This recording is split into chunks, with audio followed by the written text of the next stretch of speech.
Cari fratelli e sorelle, and welcome to my weekly video blog. I'm going to start with birthdays because there aren't very many. No, other side. My hair's in a flap. What I need to do with this is cut it, and I seriously am going to cut it this weekend. But I have so much to do, and yet for some reason I seem to spend hours sort of sitting around doing absolutely nothing. It's that time of the year, I'm afraid, and I'm going to have to crack myself out of it. Anyway, we have two birthdays this week. We have Catherine Cunningham and Lee Remedios, so many happy returns to both of those. I hope they have fantastic birthdays and eat lots of cake. I am not eating lots of cake. I'm not eating lots of cake because I am now on a health kick. Now, I know you've heard this so many times before, blah, blah, blah, blah, blah.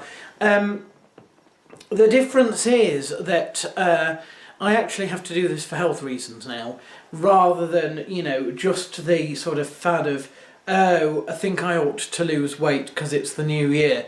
No, I sort of have to lose weight really for medical reasons now.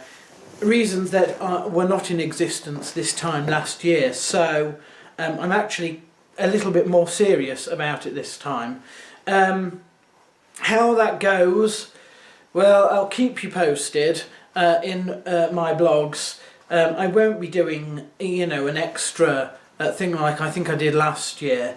I won't be doing extra broadcasts about it, but I will be keeping you up to date on that, and maybe expounding on it as we go through, but not at this moment in time.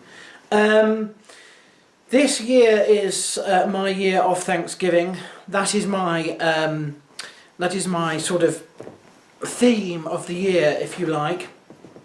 And it's funny because I'm not actually in a terribly grateful mood at the moment. Last year was a horrendous year. I would say the second worst year of my life, probably. But you know, I'm also a strong believer that a lot of habits and a lot of good starts out as duty rather than love, and it grows into that sort of thing. You know, at the moment I'm trying to force myself to be grateful for things when I don't feel grateful at all. Because it's a frame of mind that I'm trying to change, not actually a, you know, it's a lifestyle change, I suppose.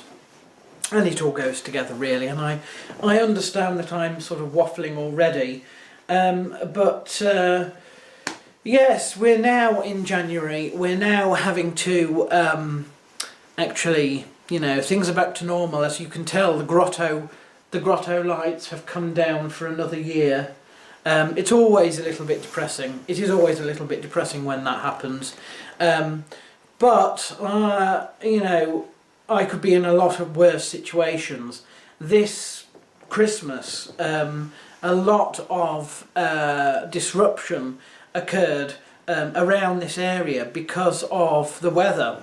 Believe it or not, it hasn't really stopped raining in about a month and a half where I am. It's been raining and raining and raining, and there seems to be no end in sight.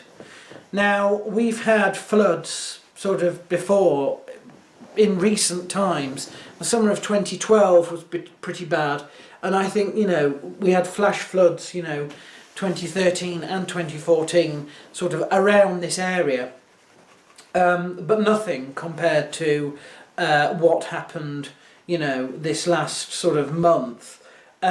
We had the city centres of two major industrial cities in the north pretty much submerged for a while. You know, the canal in Leeds went again, but it was pretty bad this time. The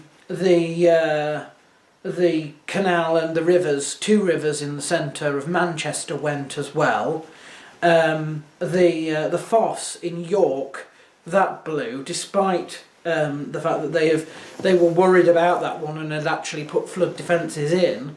It was no match, and that was breached as well.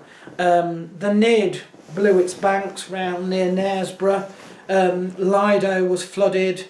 At the other end of the Nid, just sort of down the road from here, Hampthwaite was also flooded. I imagine scenes were not particularly good where the Nid runs just south of Killinghall either. Ripon was hit, the Ripon racecourse area, that was under water. It was a little bit more serious when you get out towards some of the little towns which are sort of further away to begin with. The ancient bridge, the singular bridge that goes across the river in Tadcaster, collapsed altogether. Nobody's heard from anybody on the other side of the river since. No, I kid, but seriously, it's now something like a 25 minute or 25-mile journey around, or something stupid like that by car, to be able to get from one side of the city to the other, because obviously you have to use a bridge that's a long way out of town now. Hebden Bridge was nearly wiped off the map. I've never seen pictures of water like that, not around here in ages. I don't think things in Shipley and Saltaire were particularly good either. And Bradford is known for having its monsoon season in October and November each year because of the shape of the valleys and the cliffs and the moorland around. It does undergo a month of rainfall yearly, which is horrendous. But I don't know, I suppose the centre always floods during that, but I haven't heard that it was actually one of the worst places hit. But yeah, some of the outlying villages did not fare very well. And whilst the waters recede up north here reasonably quickly, a couple of days and it's not too bad, but that is houses ruined and lives are finances are stretched, and of course people that now own homes in these areas are in trouble as well. What do they do? Can they find insurance? Are they going to be able to sell to people when it has to be disclosed that they're basically now in flood prone districts of land, and nobody wants to move into a house that is going to flood every year.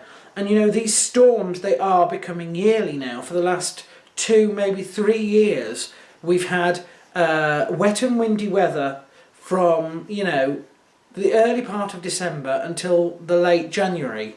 So it's a sign that we may be shifting a little bit in the climate here, and it may now be that this becomes the norm for the next decade or so. Thankfully, we're all on hills here, all of us. My nanny's on a hill in town.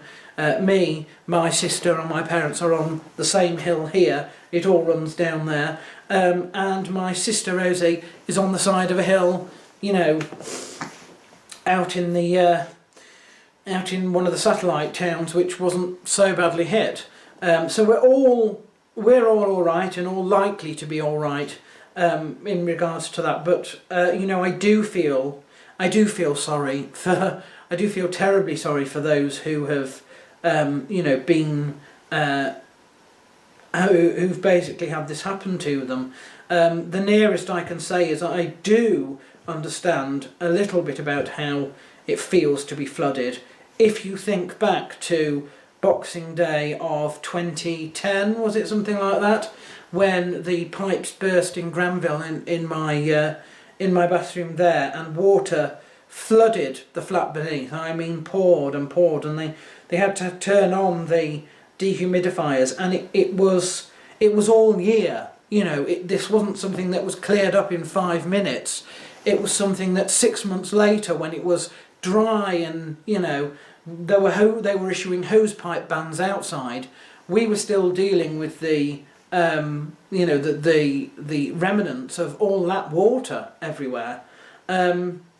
And of course that was nothing compared to what some of these people have experienced, including the fact that that water is not clean.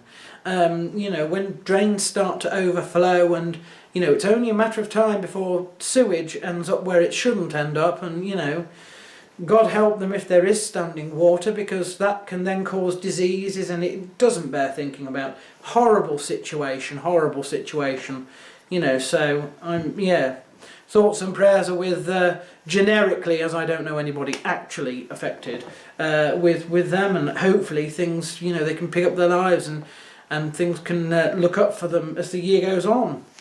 And hopefully things will look up for me as the year goes on as well. It has to be said, but there we are. I think that's all I have to say in this week's blog, so goodbye.